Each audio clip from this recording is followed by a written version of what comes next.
Good morning Abha and very good morning to all of you.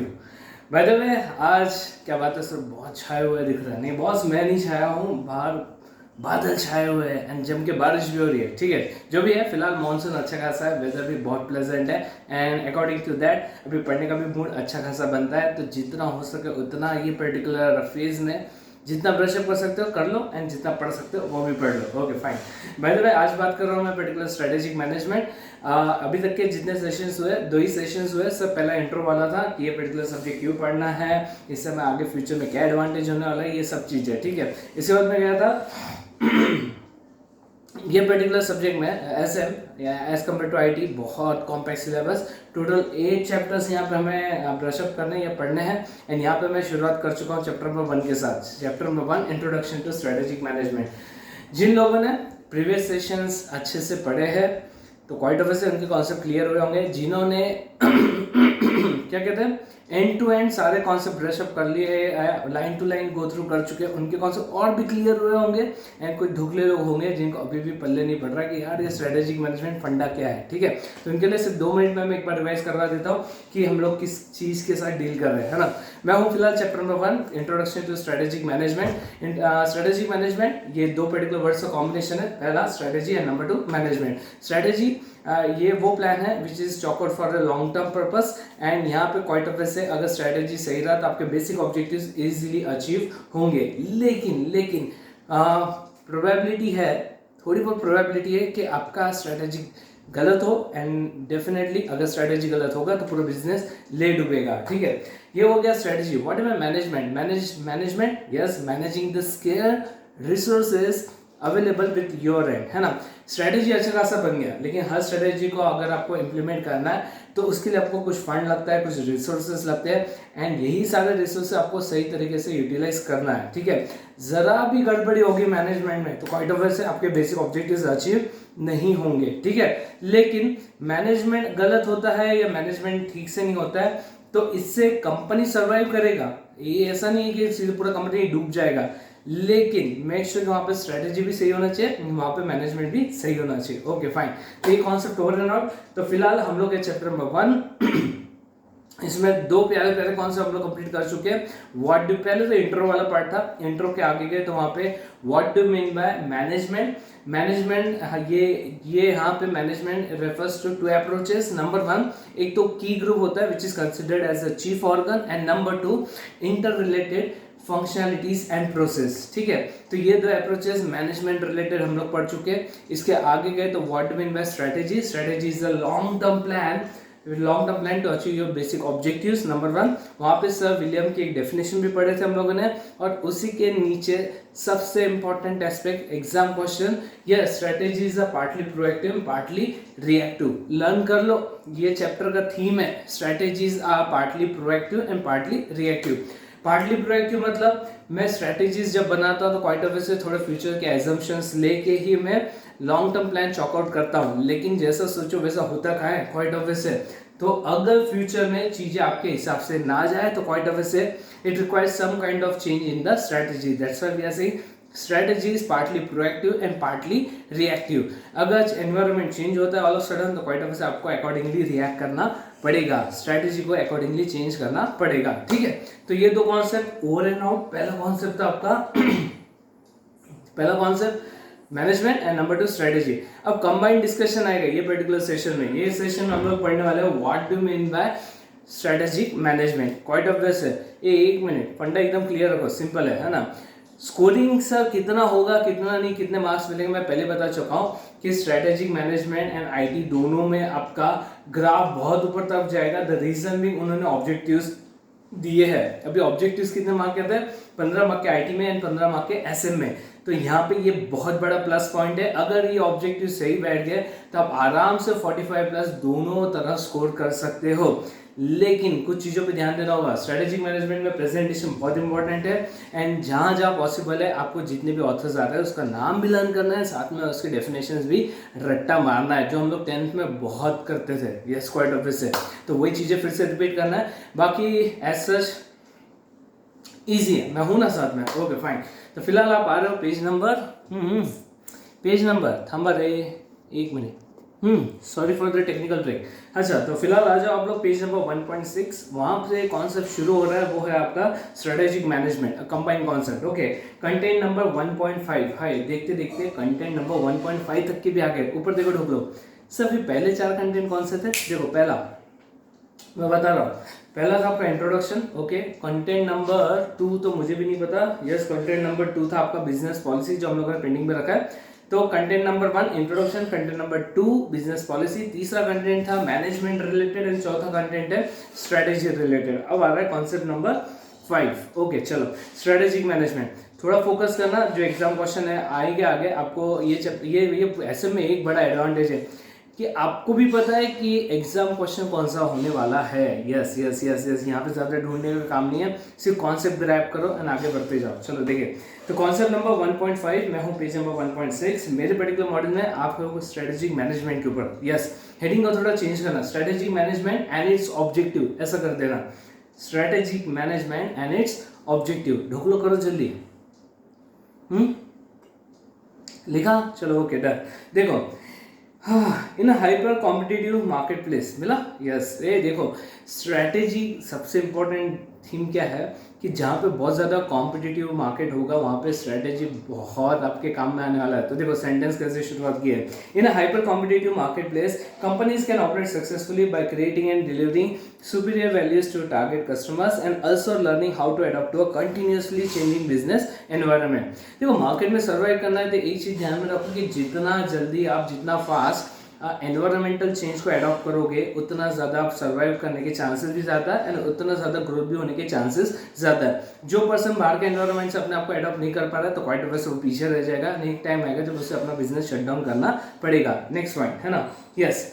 So to meet changing needs in their industries, companies need to company need to be farsighted and visionary and must develop long term strategies, bracket complete, है ना। तो समझ में आ रहा है कि strategic management concept क्यों आ रहा है। देखो, हम डिस्कशन कर रहे हैं स्ट्रेटेजिक मैनेजमेंट का, तो उसने एक बेस क्रिएट कर दिया। उसने बोला कि आज के तारीख में एनवायरनमेंट बहुत हाईली कॉम्पिटिटिव एनवायरनमेंट है। यस, क्वाइट ऑब्वियस है।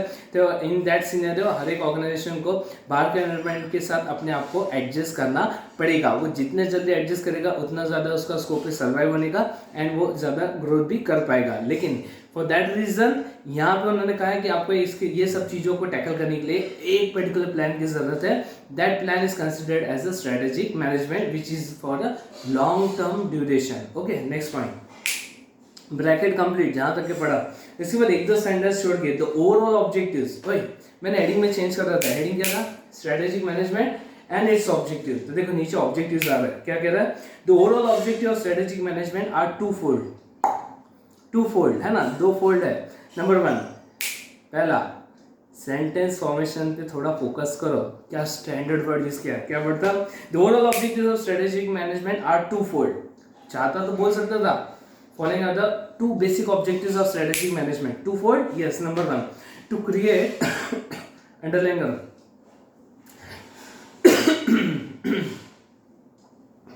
to create a competitive advantage so that the company can outperform the competitors in order to have dominance over the market। तो कीवर्ड क्या है? to create competitive advantage। Yes, ये keyword है।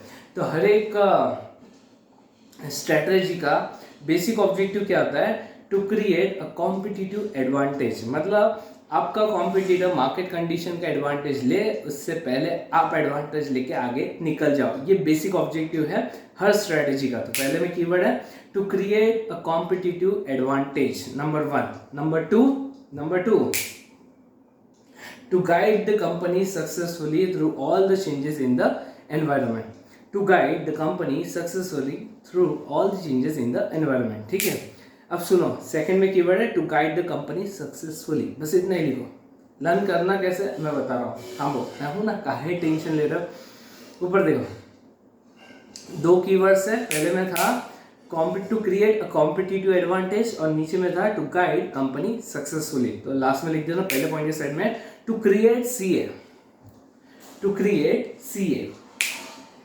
हाँ, सो हर एक strategy के 2 basic objectives है। Number 1 to create CA, and number 2 में लिख दोगे टू गाइड सीएस।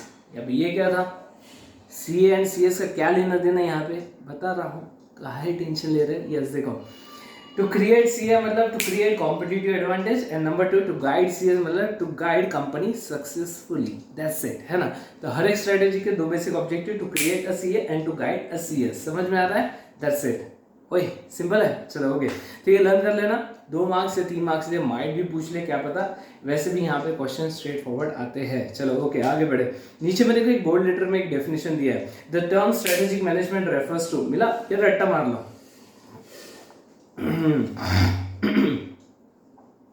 अब कोई ढोकले लोग मुझे पूछ रहे हैं कि सर, कोई ढोकले लोग मुझे पूछ रहे हैं कि सर यहाँ पे ऑथर का डेफिनेशन नहीं दिया, तो आपका नाम लिखूं? बकवास नको रे, चलो फोकस करो, है ना।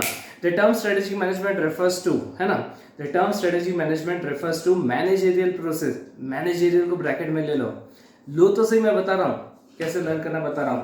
The term strategic management refers to the process of developing a strategic vision को नंबर 1 करो। It refers to the process of developing a strategic vision. Number 2, setting objectives. Third, crafting, implementing and evaluating the strategy. ये पूरा sentence एक इसमें लेना, crafting, implementing and evaluating the strategy. And fourth, initiating corrective adjustment where deemed appropriate. तो कितने हुए? 4, है ना। सुनो सिंपल है। स्ट्रेटेजिक मैनेजमेंट की डेफिनेशन क्या है? Strategic management refers to the process of creating a strategic vision, setting objectives, crafting, implementing and evaluating the strategy, and इसके आगे था initiating corrective adjustment where deemed appropriate. yes, तो logical है, बहुत logical है। सबसे पहले आपको करना है क्या है स्ट्रेटेजिक मैनेजमेंट में? पहले विजन सेट करना है, विजन क्लियर होना चाहिए। मैंने करना क्या है यहाँ पे? Number 1। Number 2, according to that set your objectives. 2। तीसरा, ऑब्जेक्टिव्स एक बार सेट हो गया तो अकॉर्डिंगली आप क्या करोगे? Crafting, implementing and evaluating. Crafting मतलब ब्लूप्रिंट बना लो, उसे इंप्लीमेंट करो वो स्ट्रैटेजी को, एंड जब इंप्लीमेंट हो जाए तो उसको रेगुलर बेसिस पे इवैल्यूएट भी करो। इवैल्यूएट करने के बाद आपको ध्यान में आएगा कि मेरे स्ट्रैटेजी में कोई चेंज करने की जरूरत है या नहीं है। तो लास्ट पॉइंट क्या मार दिया उसने? And initiating corrective adjustment where deemed appropriate. That's it, bracket complete. सुनो ढोकलो, आज के सेशन में कुछ खास नहीं पढ़ा है, अभी तक के क्या पढ़ा है मैंने? Number 1, what mean by what do mean by strategic management, number 1। And इसके आगे एक पर्टिकुलर डेफिनेशन और इसके 2 बेसिक ऑब्जेक्टिव्स होते हैं, to create a CA and to guide a CS. Okay done. चलो नेक्स्ट पॉइंट। इसके नीचे देखो कंटेंट आ रहा 1.5.1, importance of strategic management, why we required strategic management, why. हमेशा पूछो स्ट्रेटेजिक मैनेजमेंट का इतना इंपॉर्टेंस क्यों है? अरे है ना भाई, देखो उसमें लिखा है। हाँ, अब जो सेंटेंसेस मैं पढ़ रहा हूँ पूरे ध्यान से सुनना एंड समझना भी, ठीक है। देखो, the formation of strategies and their implementation have become essential for all the organization for their survival and growth. 2 basic objectives है, एक तो सर्वाइव भी करना है एंड ग्रोथ भी चाहिए हमें। हर ऑर्गेनाइजेशन के 2 बेसिक मोटिव होते हैं, एक तो भाई कैसे भी करके सर्वाइव कर लो, एंड नंबर 2 एक बार सर्वाइव हो गया तो ग्रोथ भी चाहिए। तो देखो नेक्स्ट क्या बोल रहा है ना, all organisation for their survival and growth in the present turbulent business environment. और turbulent which keeps on changing, लिख लो वहां पे। तुम्हें क्या लगता है आज का एनवायरनमेंट बहुत स्टेबल है? ना, जब से मोदी राज आया तब से कोई स्टेबल नहीं है। यस डेफिनेटली, डेली बेसिस पे नए नए सरप्राइजेस, हाई लाइफ क्या अमेजिंग हो चुकी है ना। यस, पहले नोटबंदी, उसके बाद जीएसटी, इसके बाद सर्जिकल अटैक, अमका एंड ढमका, ये जो भी। चलो okay done. Survival of fittest keyword double underline करो। यस, इसे इन्वर्टेड कॉमा में भी लो, सर्कल करना तो कर लो, ये कीवर्ड है ना। Survival of fittest as propagated by Darwin is the only principle of survival for the organisation where fittest are not the largest. ओए इनका बोलना एक डार्विन नाम का बंदा था। कौन था सर? आपके जान पहचान में, रिलेशन में? ना भाई, कोई रिलेशन नहीं, ठीक है। तो डार्विन नाम का एक बंदा था, वो भाई साहब ने एक फिलोसॉफी दे दी कि जो फिटेस्ट रहेगा वही सर्वाइव करेगा। आज की कोरोना काल में भी तो वही चल रहा है, जो फिटेस्ट है वही सर्वाइव करेगा। What do mean bye fittest? इसका मतलब बहुत हेल्दी होना चाहिए, बहुत हाइटेड होना चाहिए, बहुत पैसा होना चाहिए, ऐसा कुछ है क्या? नहीं। तो सेम फंडा यहाँ पे बोल रहा है, जो फिटेस्ट ऑर्गेनाइजेशन होगा वही सर्वाइव करेगा ना। What do mean bye fittest? तो वो देखो क्या बोल रहा है ना। Yes, where fittest are not the largest or strongest organization, but those who can change and adapt successfully to the changes in the business environment. ओए आपके वो कितनी भी बड़ी कंपनी क्यों ना हो, कितना भी फंड क्यों ना हो, लेकिन अगर आप बाहर का एनवायरनमेंट को एडॉप्ट नहीं कर पा रहे तो आप सर्वाइव नहीं कर पाओगे, आप फिटनेस में काउंट नहीं होते। तो फिटनेस ऑर्गेनाइजेशन वही है जो बाहर के एनवायरनमेंट के हिसाब से अपने आप को चेंज करता है, ठीक है। ब्रैकेट कंप्लीट, बस इतना ही कॉन्सेप्ट, ठीक है। तो for that reason we need a strategic management, done, okay. नीचे में आओ, अब एग्जाम क्वेश्चन, आज का सेशन का पहला एग्जाम क्वेश्चन है ना, नहीं सर, ऊपर में 2 ऑब्जेक्टिव्स थे वो भी एग्जाम क्वेश्चन थे, वो डीम्ड एग्जाम क्वेश्चन है भाई, ये तो 101% एग्जाम में कितनी बार पूछ चुके हैं, ठीक है, ओके, फर्क है दोनों में, चलो ठीक है। The major benefits of strategic management are, होई लो चलो, हाँ सुनो सुनो सुनो, पढ़ना है, हाँ चलो पढ़ते। ओके, पहले तो नंबरिंग करो, मेरे हिसाब से टोटल 6 पॉइंट्स यहाँ पे है, 6 है क्या, 6 क्या, चेक करो, मेरे हिसाब से 6, यस 6 है। चलो हुआ क्या नंबरिंग। अब सुनो, मैं एक कौन सा, ये सारे बेनिफिट्स है, बड़ा सा हेडिंग देखो, benefits of strategic management, what are the key benefits of strategic management. तो टोटल 6 बेनिफिट्स है, फटाफट नंबरिंग करना, टोटल 6 पॉइंट्स है। हाँ, हेडिंग लिख के दे रहा हूँ, वैसे के वैसे लिखना, आगे बढ़ते हैं, चलो देखिए। यस यस यस, सुनो, the strategic management gives a direction to the company to move ahead. It defines the goals and mission. It helps management to define realistic objectives and goals which are in line with the vision of the company. Sir बहुत भरा भरा पढ़ रहे हो, इसमें keywords क्या है वो बताओ पहले। It gives a direction, gives a direction का डबल अंडरलाइन करो। Number 2, it defines the goals and mission. Hi, it gives a direction, it defines the goals and mission, double underline करो। एंड आगे it defines, है क्या क्या define करता है, it defines goals and mission, इसके आगे defines realistic objectives and goals. Sir ये तो वही है ना, अरे हाँ ना, तो मैं वही कह रहा हूँ, सिर्फ कहाँ तक के लिखोगे वहां तक के लिखना। It defines the goals and mission, यहाँ पे ब्रैकेट कंप्लीट कर देना, ठीक है, ओके। तो 2 कीवर्ड थे, पहला क्या था उसमें, yes it gives a direction to the company and it defines the goals and mission, done, okay चल डन। सुनो, तो साइड में लिख देना, gives direction oblique, gives direction oblique, gives direction। Sir left में लिखो या राइट में लिखो, लिखना कहीं पे भी नहीं, सर मॉडल गंदा हो रहा है भाई, कर गंदा, यस चलो लिखो वहाँ पे, gives direction oblique, gives direction oblique, defines goals and mission, ठीक है, ओके चलो बस इतना ही। निमोनिक दे रहा हूँ, लास्ट में डिस्कस करेंगे हम लोग, है ना। नंबर 2, किसके बेनिफिट्स पढ़ रहे हैं, ये बेनिफिट्स हम पढ़ रहे हैं हम लोग स्ट्रेटेजिक मैनेजमेंट, ओके चलो done. The strategic management helps organisation to be proactive instead of reactive in shaping its future. Strategic management helps the management to be proactive instead of reactive in shaping its future. Bracket complete. तो यहाँ पे लिख सकते हो proactive oblique reactive, लिख लो। अरे हाँ ना, मैं क्या बोल रहा हूँ, कभी ऐसा लाइफ में सुना है क्या, आगे बढ़ो जो होगा देखा जाएगा। तो मेरा अप्रोच कौन सा है, प्रोएक्टिव है या रिएक्टिव है, ये रिएक्टिव है। इसका मतलब मैं आगे बढ़ रहा हूँ विदाउट एनी प्लानिंग एंड ये सोच के चल रहा हूँ कि जैसा आगे सिचुएशन आएगा उससे हम लोग अकॉर्डिंग टू दैट हम लोग उसे टैकल करेंगे। तो ये क्या हो गया, ये कौन सा अप्रोच हो गया, ये रिएक्टिव हो गया। लेकिन स्ट्रेटेजिक मैनेजमेंट करता क्या, it is a long term plan जो कि मैनेजमेंट को प्रोएक्टिव अप्रोच में लेके जाता है rather than reactive, okay. Majority of planning are proactive and some are reactive, ठीक है चलो good.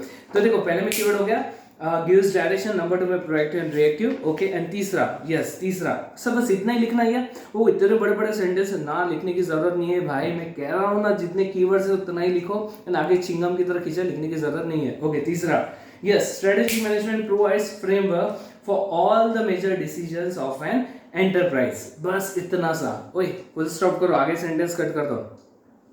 Strategic management provides framework for all the major decisions of an enterprise, इसके आगे एक सेंटेंस है ना। It provides better guidance to entire organization on the crucial point what it is trying to do। Keyword बोलो मुझे। It provides framework, framework is the keyword, side में लिखो, third point के साइड में framework, ओके लिखो लिखो लिखो लिखो। It provides framework for all major decisions, okay done. कितने वर्ड्स हैं, 3, 14। Strategy management seeks to prepare the organisation to face the future and act as a path finder to various business opportunities. Keyword बताओ जल्दी जल्दी, नहीं सुनाई दे रहा, जोर से बोलो। Path finder, yes okay, keyword लिख लो वहां पे, path finder. Strategy management seeks to prepare the organisation to face the future and act as the path finder. अरे इनकेस अगर फ्यूचर में कुछ गड़बड़ी हो जाती है तो स्ट्रेटेजिक मैनेजमेंट का सबसे बड़ा एडवांटेज ये है कि आप स्ट्रेटेजी पढ़ के ये डिसाइड कर सकते हो कि मैंने कौन से रास्ते पे जाना है ये पर्टिकुलर सिनेरियो में। ठीक है, क्लियर है? तो it act as a path finder. कितने वो है? 4। पहला में क्या था? पहले में gives direction, number 2 proactive and reactive, तीसरा था फ्रेमवर्क एंड चौथे में था पाथ फाइंडर। पांचवा strategy management serve as a corporate defence mechanism against mistakes and pitfalls. Okay, bracket complete, बस इतना ही। डिफेंस कीवर्ड बोलो, it serves as a corporate defence mechanism. Defence mechanism is the keyword, लिखो side में। नहीं sir, मेरे हिसाब से कॉर्पोरेट डिफेंस मैकेनिज्म ले ले भाई, कॉर्पोरेट डिफेंस मैकेनिज्म ले ले। यस यस यस, लिखो लिखो।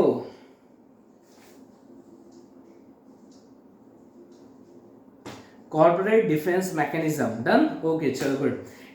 इसके बाद छठवा, strategic management helps to enhance the longevity of the business. Longevity of the business, keyword longevity, yes लिखो। इट एनहांस, अरे एक मिनट, स्ट्रेटेजिक मैनेजमेंट से हो क्या रहा है? मेरी ऑर्गेनाइजेशन का फ्यूचर बढ़ा रहा हूँ मैं, क्वाइट ऑब्वियस है। मैंने 25 ईयर्स का प्लानिंग करके रखा है कि मैंने किस तरीके से कौन कौन से स्टेज पे कितना अर्न करना है। तो क्या हो रहा है, इससे मुझे लॉन्गेटिविटी मिलती जा रही है। अगर मैं 25 ईयर्स तक सर्वाइव करूंगा तो क्वाइट ऑब्वियस मेरा बिजनेस और आगे कैरी ऑन होगा। दैट्स इट, है ना। It enhance the longevity of the business with the state of competition and dynamic environment. It may not be possible for organisation to survive in a long run. Yes, ये important है क्योंकि देखो बहुत ज्यादा dynamic environment, बहुत ज्यादा competitive environment है। तो अगर सही स्ट्रेटेजी होगा तो आप बहुत आगे तक के जाओगे, है ना। तो लॉन्गेविटी इज द कीवर्ड, लिखो साइड में। It enhances the longevity of the business. Okay, longevity लिखो लिखो लिखो, जल्दी लिखो। Yes, very good. इसके आगे लास्ट पॉइंट है ना, strategic management helps the organisation to develop certain core competence and competitive advantage.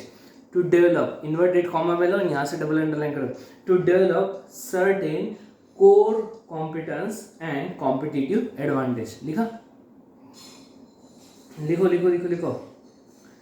Strategic management helps the organization to develop certain core competence and competitive advantage that would assist in its fight for survival and growth, है ना।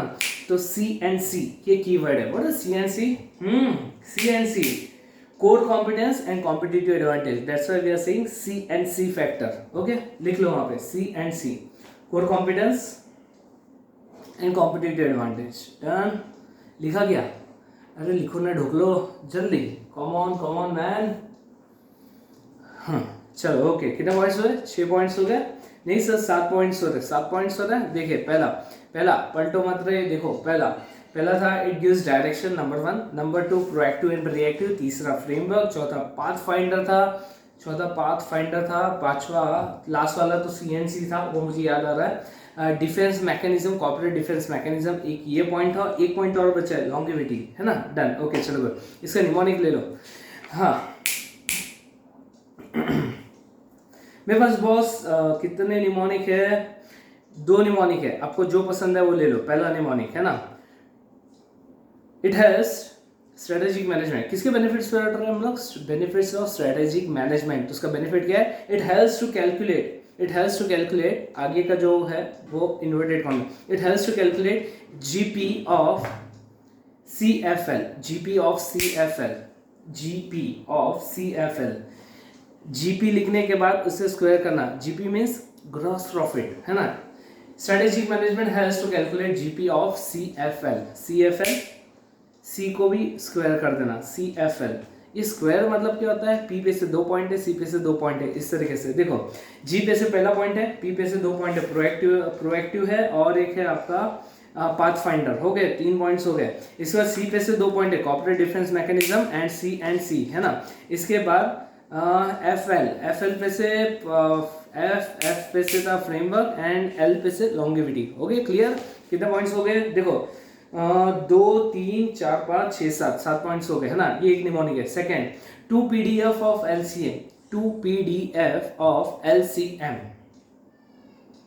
अब ये मैं explain नहीं करना, आपको check करना तो चेक कर लो अपने अपने एंड पे। मैंने 2 निमोनिक्स दिए। Number 1, it helps to calculate GP of CFL and number 2 PDF of LCM। Done, okay good. चलो सिंपल है। तो ये कीवर्ड्स कैप्चर करना और आगे मूव ऑन करते हैं, है ना। ऊपर देखो, ये हो गए बेनिफिट्स है। जब बेनिफिट्स की बात है तो यहाँ पे लिमिटेशंस भी होने चाहिए। 101% है लिमिटेशंस। एक मिनट, मैं सेंटेंस बाय सेंटेंस चले जाता हूँ, एक बार एक्सप्लेन कर देता हूँ कितने लिमिटेशंस है। 4 लिमिटेशंस है, 4 है या 3 है? 3 ही है ना। चलो ओके गुड। पहले के साइड में लिख देना वेरी कॉम्प्लेक्स, वेरी कॉम्प्लेक्स, पहले पॉइंट के साइड में लिख देना very complex oblique turbulent environment, very complex and turbulent environment. मैं बता रहा हूँ क्या है इसका meaning. Very complex and turbulent environment, इसका मतलब ये है, इनका कहना है कि बात करना आसान है। मैं कह रहा हूँ यहाँ पे कि स्ट्रेटेजी बना लो, आप आराम से 25-30 साल तक के प्रॉफिट अर्न करोगे, जम के ये वो सर्वाइव भी कर लोगे, लेकिन बोलने के लिए आसान है, स्ट्रेटेजी इतने इजीली डेवलप नहीं होती है। अगर स्टेबल एनवायरनमेंट है तो चलो वहाँ पे मैं एक बार स्ट्रेटेजी बना भी लूँ, लेकिन अगर हर 6 या 1 साल से गवर्नमेंट का स्ट्रेटेजी चेंज हो रहा है, गवर्नमेंट के पॉलिसी चेंज हो रहा है, तो quite obviously in that scenario वहाँ पे कोई भी स्ट्रेटेजी ढंग से काम नहीं करेगी। तो ये इसका सबसे बड़ा लिमिटेशन है कि वहाँ पे अगर बहुत टर्बुलेंट एनवायरनमेंट है तो वहाँ पे स्ट्रेटेजी काम नहीं करती है ना। नंबर 1 तो लिख दो वहाँ पे very complex turbulent environment. Number 2 time consuming process. Yes, कोई एक स्ट्रेटेजी बनाने के लिए क्या ये 1 दिन या 2 दिन में, या ऐसा नहीं कि वीकेंड पे बैठ गया पूरी स्ट्रेटेजी बन गई, नहीं। It requires a lot of study. Yes, market condition का पूरा सिचुएशन का पढ़ना पड़ता है, पास्ट प्रेजेंट एंड फ्यूचर को ध्यान में रख के कोई स्ट्रेटेजी बनता है, तो that means it takes a lot of time and hence it is considered a time consuming process. तो सेकंड की साइड में लिख दोगे टाइम कंज्यूमिंग प्रोसेस। मैं नहीं पढ़ रहा हूँ, ये आपके एंड पे मैंने एज अ होमवर्क दे रहा हूँ, सिर्फ मैं कीवर्ड्स लिख के दे रहा हूँ, है ना। तो कितने पॉइंट्स हो गए? 2। पहले में क्या था? Very complex and turbulent environment, and number 2 में था आपका टाइम कंज्यूमिंग प्रोसेस। तीसरा कॉस्टली प्रोसेस। मार्केट का स्टडी क्या घर पे बैठ के करोगे ढूंढ लो? नहीं, बहुत सारे लोगों को इसमें डिप्लॉय करना पड़ता है, बड़े बड़े एक्सपर्ट्स को आपको क्या कहते हैं हायर करना पड़ता है, एंड वो उसका फीस पे आउट करो, एंड वो तुम्हें स्टडी करके बताएंगे कि क्या करना चाहिए या नहीं, क्या नहीं करना चाहिए, मार्केट कैसा है, किस तरीके से किस दिशा में जा रहा है, अमका एंड ढमका। तो फंडा क्लियर है यहाँ पे, कोई भी चीज़ें फ्री ऑफ कॉस्ट नहीं होता। कोई भी अच्छा स्ट्रेटेजी बनाने के लिए एक स्ट्रेटेजिस्ट को अपॉइंट करना पड़ता है, एंड वो आपको स्ट्रेटेजी डेवलप करके देंगे और उसके आगे से वो पेमेंट भी लेते हैं। Hence it is considered as a costly process, है ना। एंड लास्ट पॉइंट है क्या? लास्ट पॉइंट हाँ है ना, चौथा है कॉम्पिटिटिव रिस्पॉन्स। लिख लो वहां पे।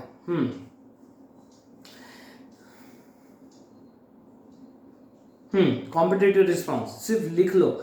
इसको लास्ट पॉइंट को थोड़ा मॉडिफाई करके दे रहा हूँ, एक बार देख लो, चेक कर लो, है ना। इन अ कॉम्पिटिटिव सिनेरियो, ध्यान से, लास्ट पॉइंट थोड़ा मॉडिफिकेशन है इसलिए पढ़ रहा हूँ। देखो, in a competitive scenario it is difficult to clearly estimate the competitive response to a firm's strategy. एक मिनट थामो, यहाँ पे एक चीज बहुत मतलब क्या कहते हैं, बहुत डिफिकल्ट है गेस करना। आपने स्ट्रेटेजी डेवलप कर लिया एंड वो स्ट्रेटेजी के हिसाब से आपने आपका वर्किंग शुरू कर दिया, लेकिन आपकी स्ट्रेटेजी के बेसिस पे आपका कॉम्पिटिटिव फर्म कैसे रिएक्ट करेगा ये आपको नहीं पता। जैसे फॉर एग्जांपल मेरा पेप्सी का कंपनी है, तो यहाँ पे पेप्सी ने जो भी स्ट्रेटेजी डिसाइड किया होगा वो मैंने अकॉर्डिंग टू दैट मैंने मेरा वर्किंग शुरू कर दिया, लेकिन यहाँ पे मेरा कॉम्पिटिटिव फर्म कौन सा है, मान के चलो थम्स अप है, तो थम्स अप किस तरीके से मेरे स्ट्रेटेजी को रिएक्ट करेगा इसका मुझे कोई प्रेडिक्शन नहीं है। तो ये इसका सबसे बड़ा लिमिटेशन है कि मैं सिर्फ अपने साइड से सोच पा रहा हूँ, सामने वाला किस तरीके से रिएक्ट करेगा मैं यहाँ पे कोई गेसिंग नहीं ले सकता, है ना। तो लास्ट में लिख देना कॉम्पिटिटिव रिस्पॉन्स, ठीक है। कितने पॉइंट्स है? 4। इसका निमोनिक है हाय CCTV। मेरे पास जो है CCTV है ना, CCTV।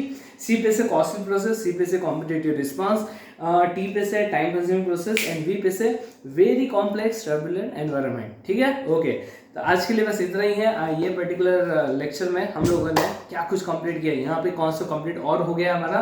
पहले के सेशन में हम लोगों ने what do mean by management, what do mean by strategy, और ये पर्टिकुलर लेक्चर में हम लोग ये पढ़ के कंप्लीट कर रहे हैं what do mean by strategic management. Strategic management के रिलेशन में एक प्यारी सी डेफिनेशन, इसके 2 basic objectives, to create a C and to guide a CS, and इसके आगे 2 प्यारे प्यारे क्वेश्चंस, नंबर 1 बेनिफिट्स है, नंबर 2 डिसएडवांटेज है या इसके लिमिटेशंस है, ठीक है।